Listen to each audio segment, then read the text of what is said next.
I'll have my cell phone on, but it's in airplane mode.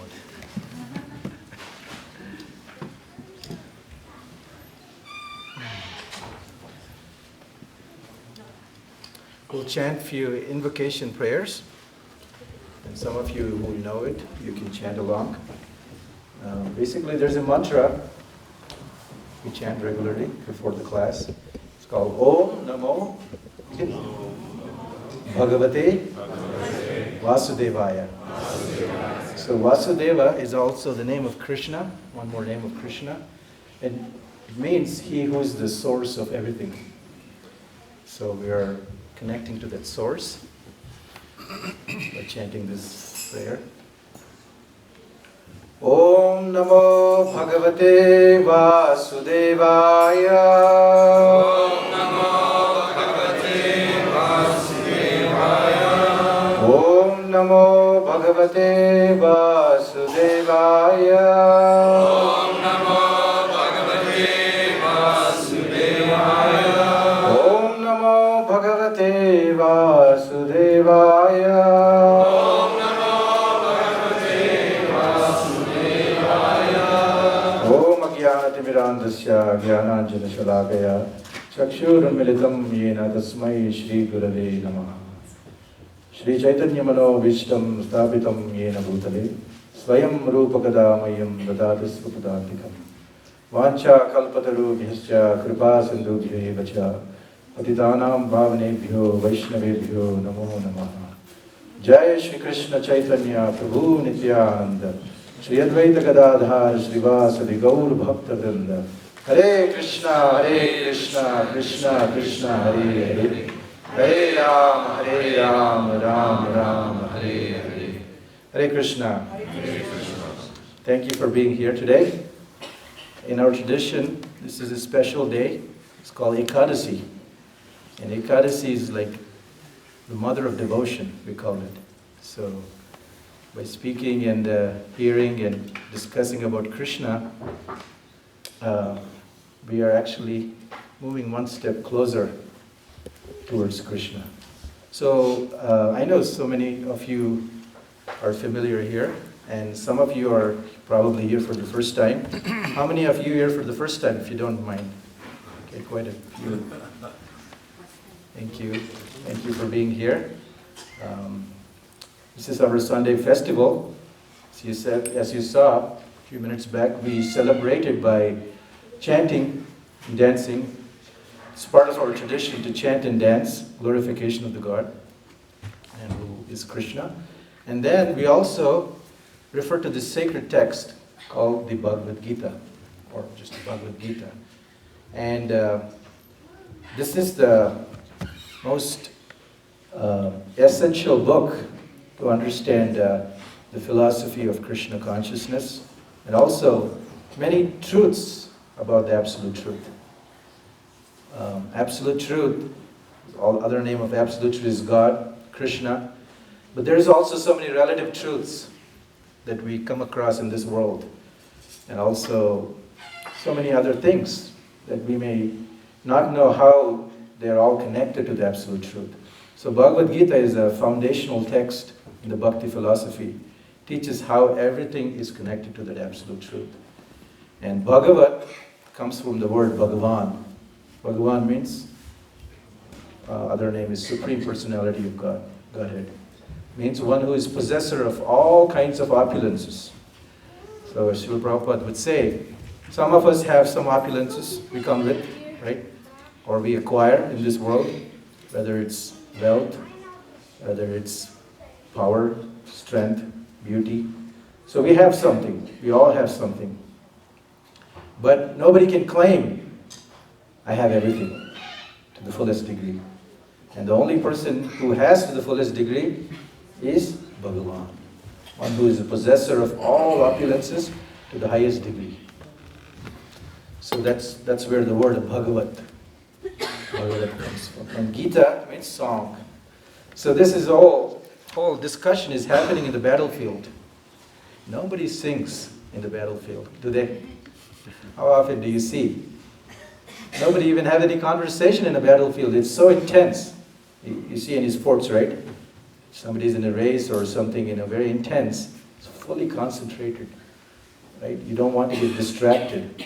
But here in the Bhagavad Gita, there's Krishna, Supreme Personality of Godhead, is speaking to his devotee Arjuna some truths about life, truths about himself, and truths about Arjuna, and what everything in this world is meant to be.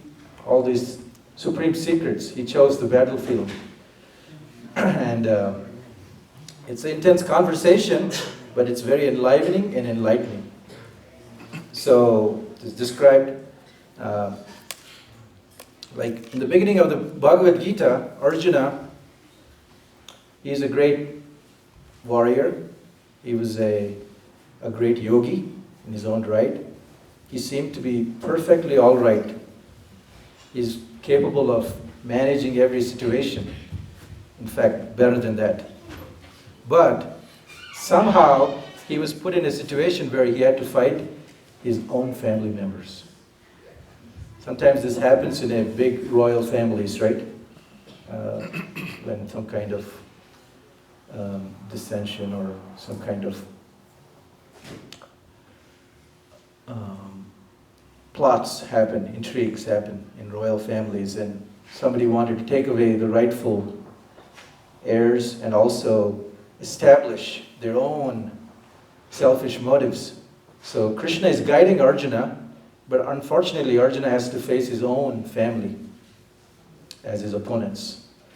So so far he hasn't thought about it, right? He's thought about it, oh, these people are my enemies in one sense. I have to fight to establish the duty. But when the rubber meets the road, when you actually come to that situation, he started to imagine, these are all my friends, family members. Is it really worth it? Then Krishna guides Arjuna, and through Arjuna to us, some supreme truths about life that so far in the world, very few people would know about it. So this is a book not just for Arjuna, not just for some people, not just for some country, some tradition, but it's meant for everything, everybody. So Bhagavad Gita is the supreme science of the self. Krishna says it represents the supreme science of self. Of all the sciences, I am the supreme science of self, he says. Means there's so much knowledge available through different philosophy, literature, but the supreme literature is the science, one who understands his own self and its relationship with the supreme self is the real knower. So, in the beginning of the Bhagavad Gita, when Arjuna is in this big dilemma, how should I face? He's giving various arguments to our Krishna. I should not fight this battle. Though I know some things, I still have to do my duty. It's like a warrior's duty. Should I fight and do the right? Or should I just do what I think is right? So we all have this dilemma too, right? What is right? What is I feel I should do. So Arjuna was in that situation too. And for him, he's representing a common person like us. For him, this world is a matter. People are conscious, but he doesn't he doesn't go too much deep into that. And here is when Krishna brings us to something more sublime knowledge about the truth. The first truth he brings up is, who are we? In life, we can do many things, various things, think so many things, imagine so many things, but if we don't know who we are, then we are at risk, whether we have actually done the right thing, right? So the foundational teaching of Bhagavad Gita is to know who we are. And Krishna very beautifully says, in a beautiful verse, with a nice metaphor, Dehinosmin yata dehe kaumaram yavanam jara tata dehantara prapti dhirastatra namapiti. He says, he gives two ideas, Dehi and Deha. This is Sanskrit words, but they have a meaning too. Dehi means one who embodies this body. And Deha means the body. Now this is the truth which many of us have probably heard but have not really reflected upon. Is like we are different from this body. So far our lifestyle, our way we think, way we act this is one, right? But Krishna is giving a little bit more separation, that there is some separation between you and your body, your mind too. And when we say body, it includes mind, subtle body, which is the mind. Simplified version is mind, intelligence, ego, but mind. And the gross body is this external body, right? Just like a simple car and the person who is the driver. Many people identify with their cars, right? You can drive around and you can know. If you just cut off someone, they will feel insulted. Or, so many of us parked here, if one of our cars get hit, it affects us, right? And the next moment we go out there and see, it's not my car, it's Blake's car. I feel relieved. It's not my car. So the identification is strong with this body. Right? This is called material conditioning.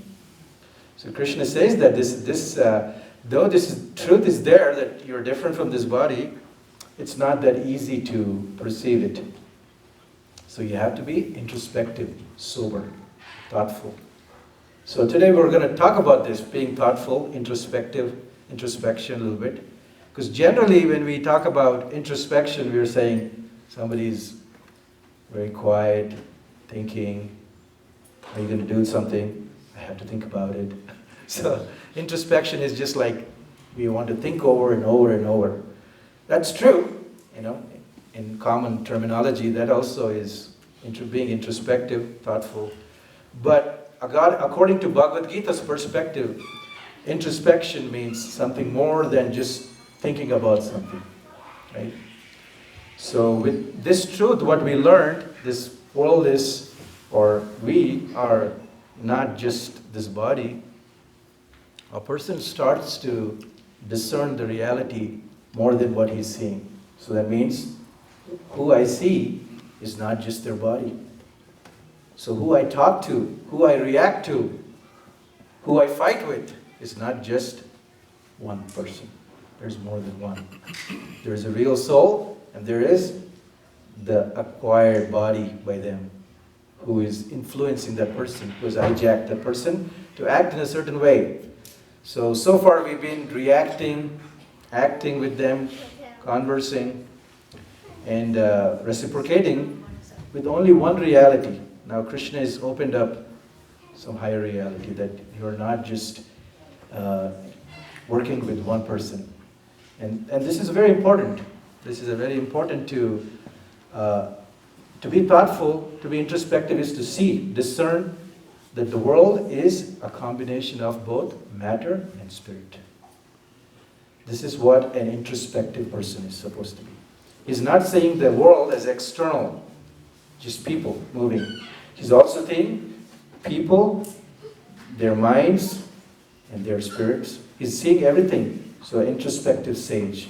So Krishna introduces later a word called Sthitadhir Muni. He also says like that. One who is an introspective sage. So he's able to see the reality which most 99% of the people cannot see. It's open, available for every one of us to go into that reality, but and it's a science too, because it's not just some age-old tradition somebody speaks. It's a very practical reality we can see. And today when we don't live according to that reality, we create so many impositions on our mind. Somebody does something good to me, he's my friend. Somebody says something to me which I don't like, I put him in the enemy box. So we've created so many identities, and we have put so many identities for others too. So we don't have to think too much. If you just go and look at the news, people fight over these things. Even something which needs to bring people towards to the common goal, that could be the source of fights, greatest fights. In fact, so many people get killed just to come towards the God. You actually go away from the God. So Krishna is reminding us that not only it's important to know the truth about God and everything, but also we have to act on that reality. So he's teaching this, one who is a Sthitaradir Muni, he's able to discern how the world is a combination of both matter and spirit. Matter is everywhere, and spirits are trying to exploit the matter. And to the degree today, we forget that we are a conscious being, we become more and more unconscious in our dealings with others and ourselves. So that's the biggest problem too, because you don't see other person as a conscious living entity. We don't see. We think this is some object of my enjoyment. You see where it can go? It can go to various degrees of exploitation. So it's important to be introspective. It has not only benefits of understanding higher knowledge, but it also helps us to relate with the world the way it is, so that we don't get trapped into all this understanding. So this is Krishna's package of Bhagavad Gita, opening up ideas about what is the reality first. And then avoid us from the pitfalls of superficial conclusions. What we see reality, we just conclude.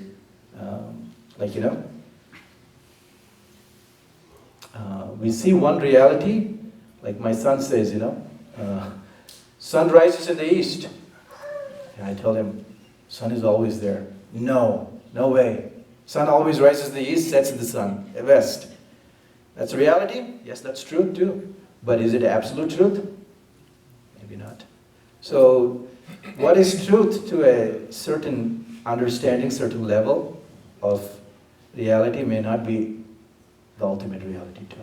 So, a spiritual seeker who has this discernment, he's open to higher conclusions. He has that seeker mentality. Okay, let me see how the divine has manifested His beauty, His wisdom in everything. And he's open to that. So, and this also helps us to channel our emotions day to day, how we relate with situations. They say a great percentage of our mind gets occupied into things that we cannot really change. Is that true? Or sometimes when we sit for meditation, immediately thought comes, this person has said that, let me figure out how to respond to that. Does it happen to you? Right. The moment we become quiet, the mind will say, remember that person said that? Okay. Then it will go through a checklist of answers. No, yes, no, yes, yes. So we are always fighting in the mind, And then it just exhausts us so much that we become tired. We become so tired, we become... instead of meditation making us enlivening, it exhausts us, right? Krishna consciousness, they say chanting the holy name can be very enlivening, but sometimes it feels like, I'm so tired. Because, we're dealing with a lot of things with improper perspectives. So it avoids us to come out of this falsely concluding things from what we see. Right? Somebody doesn't text, we think this person doesn't like me. All these. Then we get to know the reality. Oh, actually, okay. So we learn the art of being patient. We learn the art of being thinking something bigger rather than just confining ourselves. So.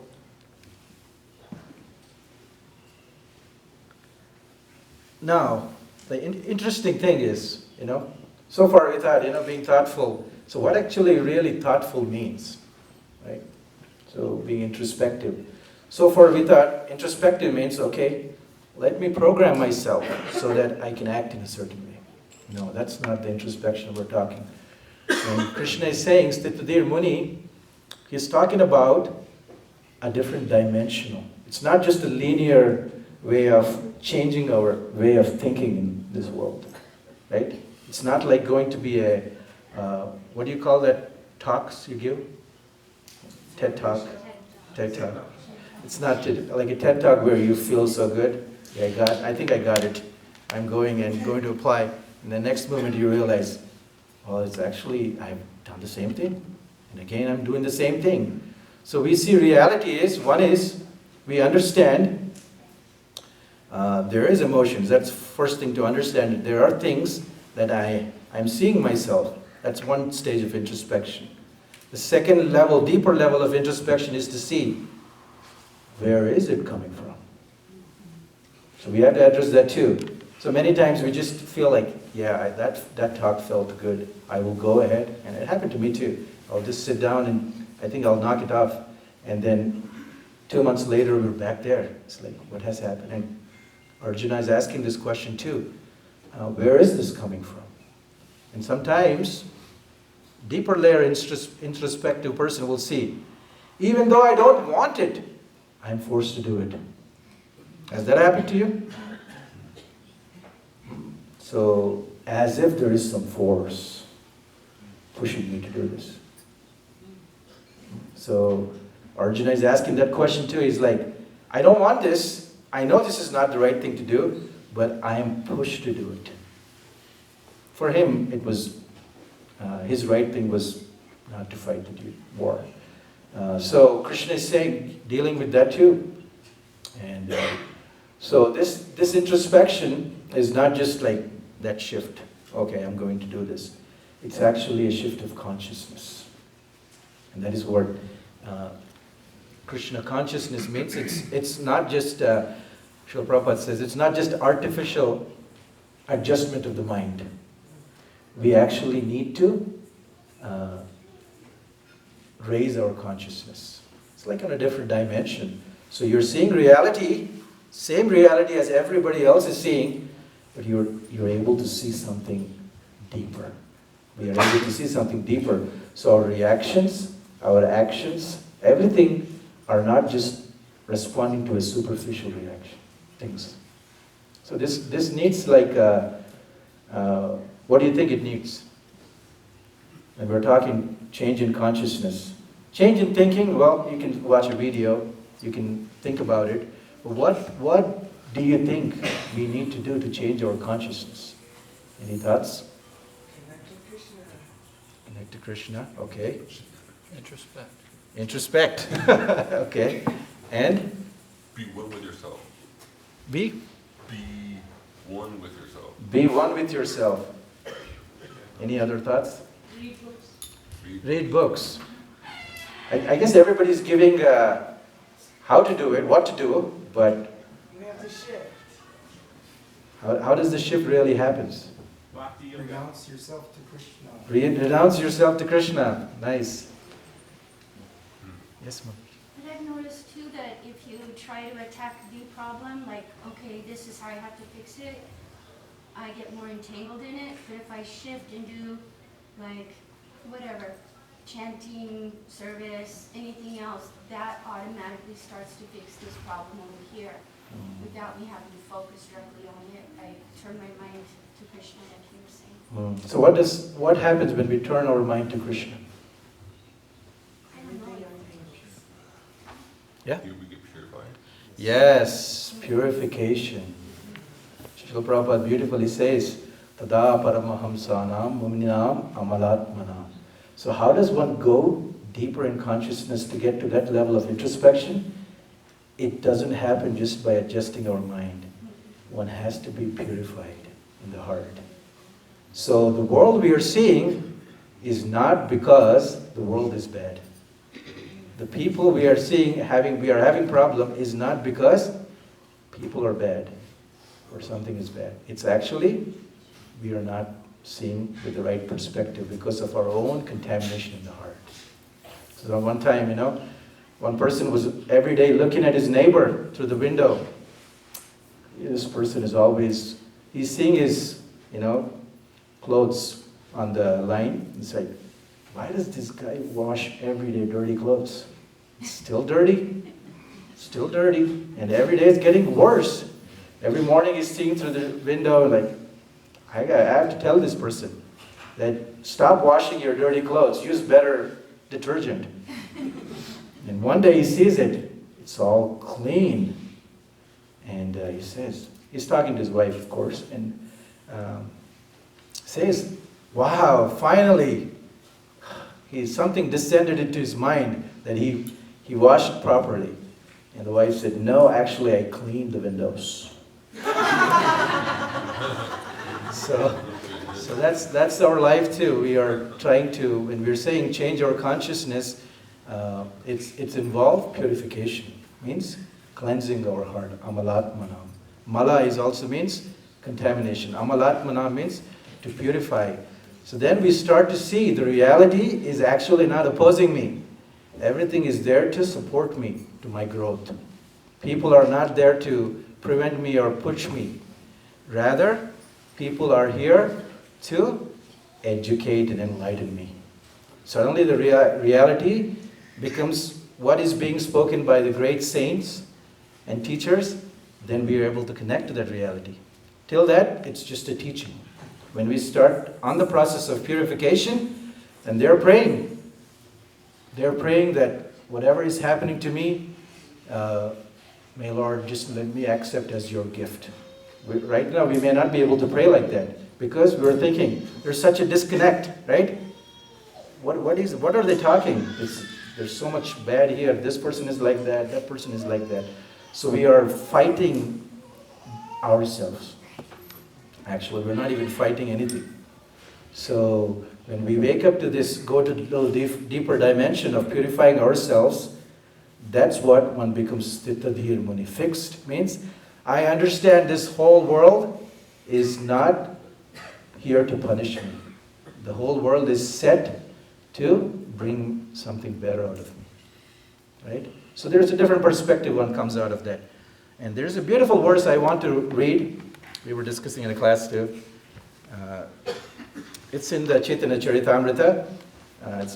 It's actually Srila Prabhupada quotes this verse of a devotee who has come to this stage of realization, and he's connected with, by his process of purification, he's come to this understanding that actually there is no other problem. What has been problem has been my own cultivation of my own desires, independent desires. And when I have understood, I have come to this beautiful realization. Okay? I'll read. It's actually composed by one great saint called Yamunacharya. You can say Yamunacharya. So it says, Bhavantam evana charan nirantara prashanta niseha manoratantara kadaham aikantika nitya kinkara praharshayisyami sanata jivitam. Okay, I'll read it. You can hear carefully. By serving you constantly, one is freed from all material desires and is completely pacified. When shall I engage as your permanent eternal servant and always feel joyful to have such a fitting master? So in this world, our experience is, the more I fulfill my desires, I become pacified. Right? That's the reality we are taught or we experience live so far. But his reality is, when one is freed from all material desires, one is pacified. So it's just like, when you have a fire, you put some more fuel in it, what happens? Momentarily it stops, pacified. What happens after that? It goes bigger. So the more we feed into just our own desires, independent desires, it may look like we're trying to pacify. And don't get me, this happens to us every day. We do every day, this is a struggle, right? But it inflames more. But when one stops, even though that looks a little difficult, oh, I can't stop. But then the pacification happens. So in other terms, this, putting that separation, austerity, that is also called yoga. Yoga means that I align my purpose with the supreme divine instructions and teachings, not with what I think is going to make me pacified. And guess what? Even though we repeatedly do hear that, it just keeps on happening. So one has to have a practice, right? So we go step by step and we notice this change. And then it also says, when shall I engage when shall I engage as your permanent eternal servant? And always feel joyful to have such a fitting master. So in one way, we are always seeking that object of service, right? And we've only misidentified that object of service as our own mind. We've taken the master as our own mind, right? And the moment we have taken it, we've trusted it, we've given his full keys. You operate it, I will follow you. And the mind says, okay, the program starts. Do this, do that, do this, do that. And then we experience this. Do you feel pacified? You don't feel pacified. So a person who has actually practiced this, purified, he has come to this realization, this is actually what my mind is proposing is actually not the truth. The fitting master is Krishna. So by serving him, I get purified. Somebody was saying, right? Why we go towards Krishna is, I get purified. And when we get purified, we also realize that here is the fitting master I was looking for. So this is where the process of bhakti brings us. What we were chanting and hearing, what we're reading, what we want to adopt as a practice is supposed to bring us close to Krishna. And it involves purification. So don't get me wrong, it's not going to be overnight. For Arjuna, it may have taken 45 minutes to surrender, but for most, it will take time. But at least we are doing what we are meant to do. Then we not even just understand the world. When we become pacified, what does that mean? It means what was bothering us before stops bothering. And then because we also have caught the real thing, it's called the actual vastu, actual object. So far we have our mind means it's subtle, right? Subtle means it only imaginative object of enjoyment. Just think about that. What our mind tells us about certain thing, how much we're going to get enjoyment out of it, is very different from actually how much we enjoy out of it. Have you thought about that? This is going to be so good. That's what people say. But then when we taste it, it's actually not that great. Right? So it's an imaginative vastu, imaginative object. But here the fitting master is Krishna, is actually real object of our love. So when we connect with them through this process of purifying ourselves, we also get reciprocation in our heart. So even though we may have material distresses come and go, it won't bother us as much as it did before. Because we've actually held the actual substance. That actually means surrendering to the lotus feet of the Lord means, holding the lotus feet means we've actually found the actual person in our heart. And in that relationship, we become fixed. So it's not that just by practicing bhakti, the material discomfort will go away. Because the nature of the material world is there will be discomfort. There will be situations where our mind will be pushed to the corner. Our body may experience some suffering. But what I see in great personalities, I can't claim I have that experience myself, but just looking at Srila Prabhupada and great spiritual teachers who are dedicated, surrendered to him, I can see this. Even though there are situations that are bothering them, they are so fixed. I mean, you can't be really fixed unless you're getting some deeper reciprocation, right? So, Krishna consciousness, this practice of purification, gives the relief from the distress in that sense that we are not bothered by it as much as we were before because we didn't have the real object to take shelter of, right?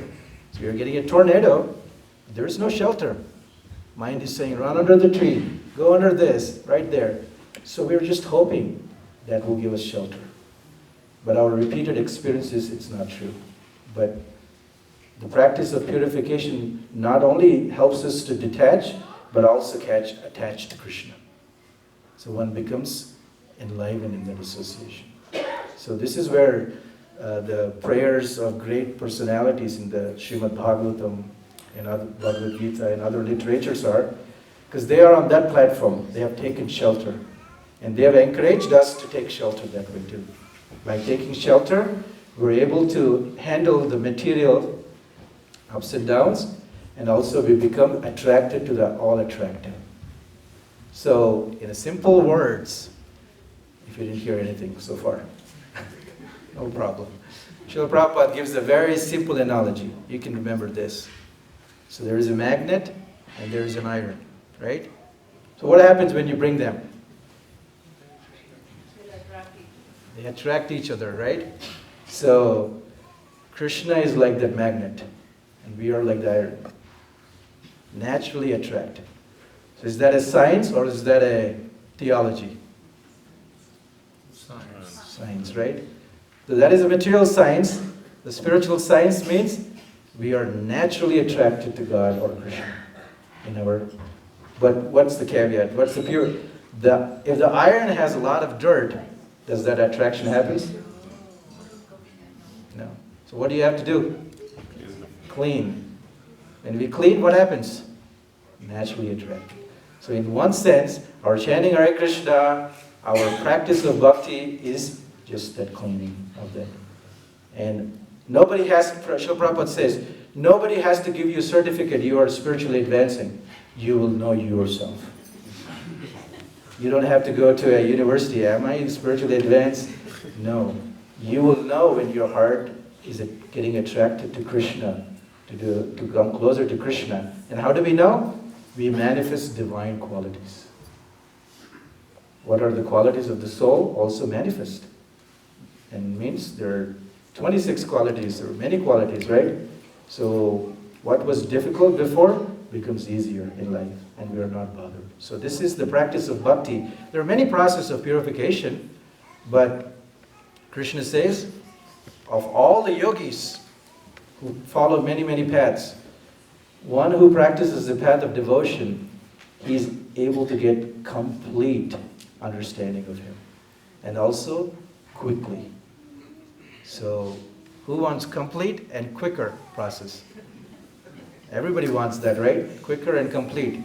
So, he recommends that. Yoginam api sarvesham madgate antaratmana shraddhavan bhajate yomam. But there's only one qualification needed. What? Wealth? No. Intelligence? No. Shraddha, faith. So we have to put that faith to practice. And of course that leads to surrender. Of course that's right too. And then we automatically purify our heart and get naturally attracted. And that's what we are actually looking for, the fitting master. So Prabhupada, I'll end with this. Srila Prabhupada used this, if you've heard his lecture, sometimes he used the idea of fitting master, he calling sanata. So some people who know some Hindi, they can say anatha. Like anatha means orphan. And sanata means one who has a fitting master. So sometimes he used to say that a dog which has a collar has a master. A dog which doesn't have a collar, he's looking for a master. So we are also looking in this world for a perfect master.